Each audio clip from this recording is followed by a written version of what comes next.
All right, hi, Miss Hart. Hello. I see you got your fan there. I need it. I need it. You can turn it this way. Okay, here we All go. right, so let's just debrief a little bit on your read aloud. So first, Okay, thank you for allowing me to come in. absolutely. And I always enjoy coming into your class. And Thank this is the you. truth.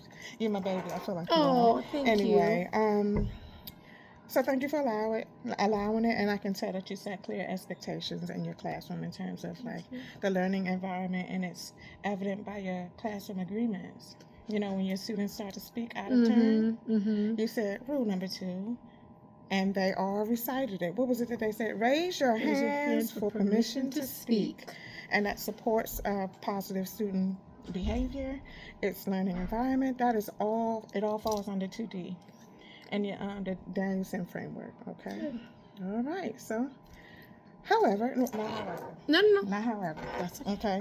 Okay. You mentioned during the read aloud that central idea was the focus, Mm-hmm. and that you were working towards prompting the students to look at the central idea as you read the big book baseball hour. Mm-hmm. So I wanted to talk with you about domain 3, Okay. which is learning experiences, and I have this here. This is my little cheat sheet. Okay. And so here we go. Domain 3, Mm-hmm. learning experiences, and I also have it here so we can look a little closer. I'm not gonna take too long a time here with you. All right. So, um, 3B Mm-hmm. in particular. Okay, Okay. using questioning and discussion techniques. Mm-hmm. All right. And so, what technique do you think you could have used to get the students to capture the central idea of that book? So I think I needed to give them more time to think. Okay. Right, when I ask a question, give them a few seconds, count down, to think, to share out. I think also to share with their partners, to talk about it with their partners, and then share out. Because I think that would give them a little bit more information. Maybe they didn't think about it, but think and share. Turn to your partner to kind of get a little bit more information. Okay. Help with their critical thinking. Yeah, that all sounds really well. Okay.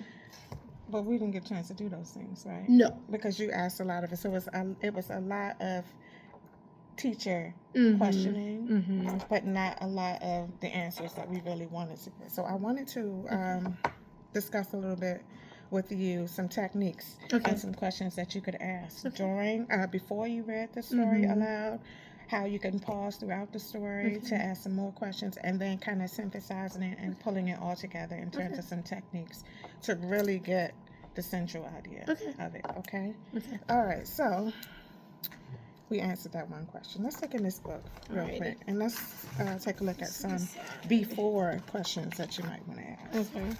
Okay. So let's before start we even here. do that, Mm-hmm. what do you think are a good before question that you might want to ask your students, keeping in mind that you want the central idea to come out? What is the central idea of the story before we even start that? Right. What do you think this book is going to be talking about based But on the I'm text? asking you, what's the central idea of the book? Oh, it was basically it wasn't on baseball. It was literally about being a good sport. Yes, it's about teamwork. Yes. And how a team comes together and supports one another, right? That's basically what the author wanted the students to know. So we got to first know what the theme is. The central idea is first before we start asking the questions. So before, a question could be what? What's a question you might ask your students before you read this book? Based on the text features, what do you think the book is going to be about? Okay. So that's like a picture walk, right? Look at the cover of the book. What do you think this is going to be about? Okay. You could also prompt them by saying something like, what happens when you practice something a lot? Right. Okay. And just bring it home for them. Okay. Anybody play football? Anybody play basketball? And we did Anybody like to jump rope or any of those things? I'm sure you probably did. I didn't get a chance to see all those things, but you did it. Good. Okay. How do teammates help each other? Right. And those are just conversations to prompt them. And then the technique would be a picture walk. Okay. So let's look at the front cover. Okay. What did you see? baseball. And then maybe you can flip through to a few other pages and just so that the students get the gist of what the story is going to be about. Okay? And while I didn't see that, I just thought you did that. Absolutely. Good job. Thank you.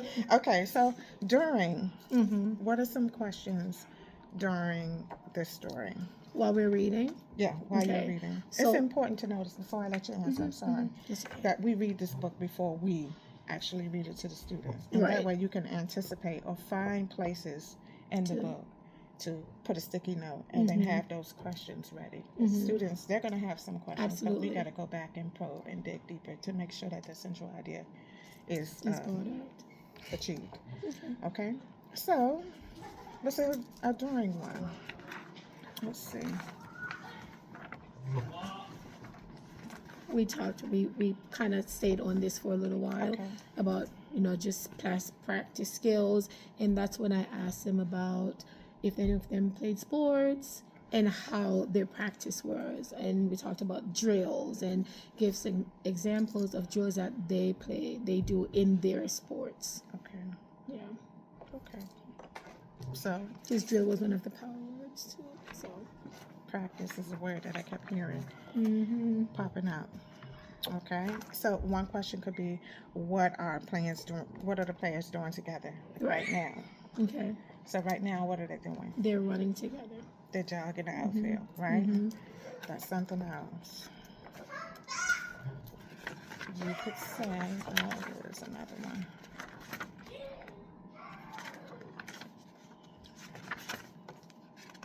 I want to see a page that has something to do with helping. So, because another question could be like, what does the team players, or what does the team show? Let me show you. Or how they help one another. Well, there was the.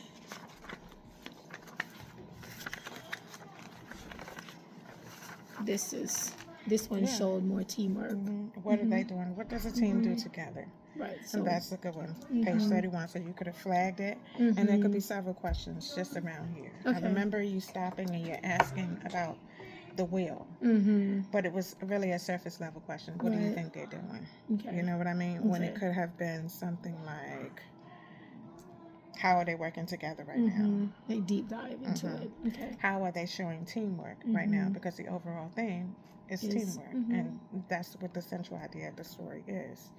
And so just going and being purposeful before you read the story, anticipating those questions or any misconceptions, and just being ready to jump in and tackle it. Okay?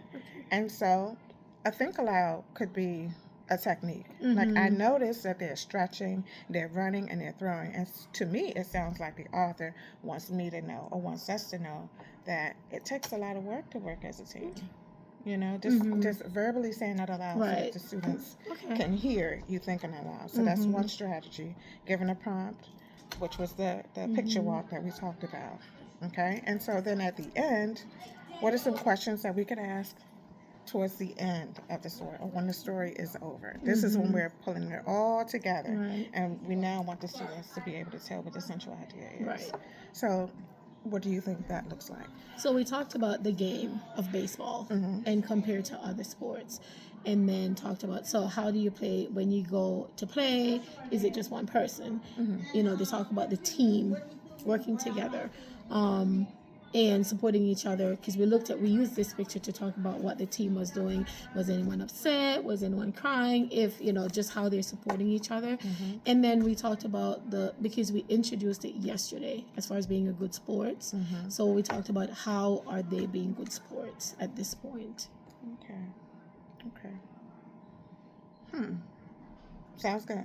So a technique could be like sentence stems, when you're asking those questions. Like, so we're kind of like discussing and refining the central idea by asking, like, what is the story mostly about?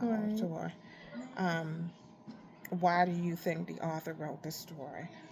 Or if you told a friend what this story was about, what would you say, or how would you say it, right? And this could be an opportunity to give them a whiteboard and a marker and see if they can maybe sketch something or draw a piece of paper. This is a great opportunity to have some collaborative discussion. Go and tell your friend what the story is about, or one major point that you took away from the story. Okay. And you have a really bright class, so I do.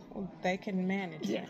Yeah. They can manage it. So gone are the days where we just sit and read a story and go, because they can engage in the story in so many different ways. And you clearly have the skills to bring that out of them, because I saw that earlier today. So congratulations to that. Thank you. But if we could just, and I want to leave this with you, because this has some before, during, and after questions. Now, granted, you won't use this for this because you're moving forward.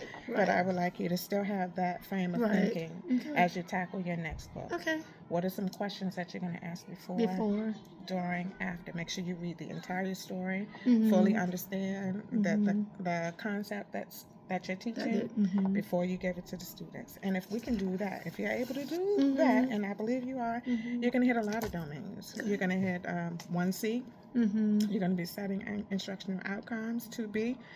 Fostering a culture of learning. There's 3A. It's communicating about the purpose and the content. We just talked about 3B. Right? And then 3C, engaging the student in learning. Okay? And so that's all I got for you. I appreciate it. All right. I do want to come in and see some more. Okay, absolutely. Not to stress you. No, you're not stressing me. Because it's helping. Exactly. You know, that's how I see it. That's how I see everything. So, thank you. Thank you very much. You're so welcome. No, I do see